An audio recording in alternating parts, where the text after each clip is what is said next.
flexible blade on your third coat. And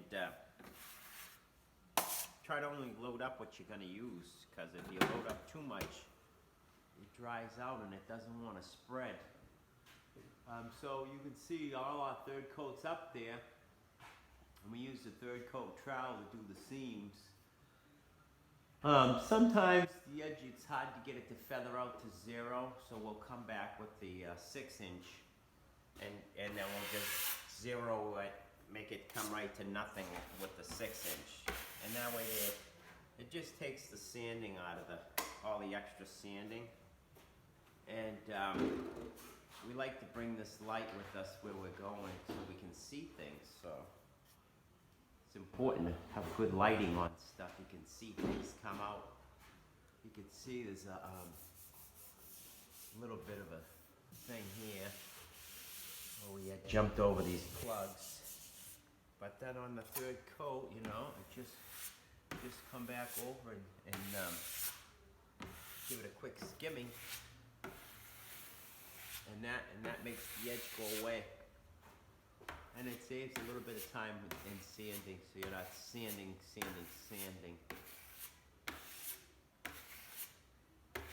Okay.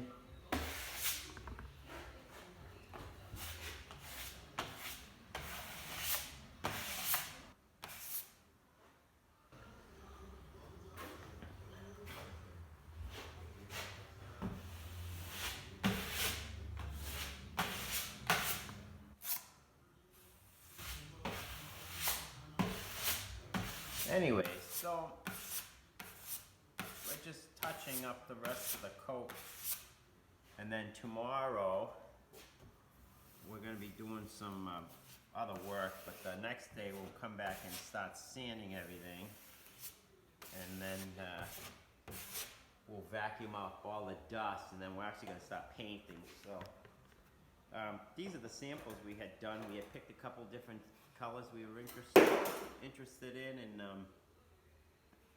and it's this one we're gonna go with. Light enough that it contrasts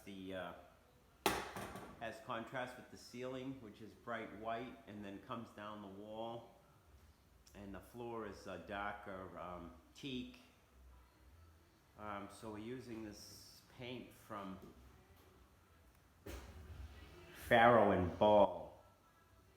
And it's actually made in England, so we get 2 gallons of the prime, and now we're going to get 3 gallons of this particular one called Pointing.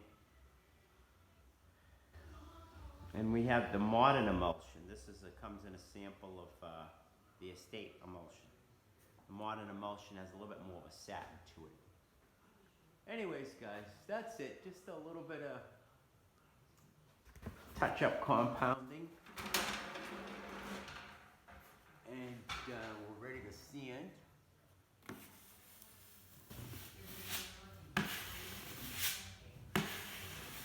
And we're ready to prime, and then we can get painting.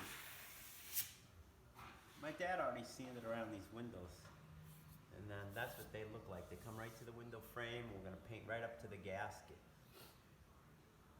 We had left the framing out of this area because that's where the blind goes inside of there.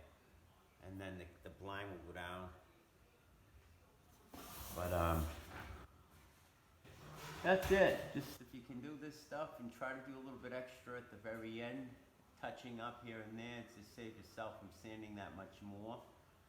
And after you prime, if there's any other little areas you need to touch, you can go back and do it, touch it, and then you get your prime coat to see how you did.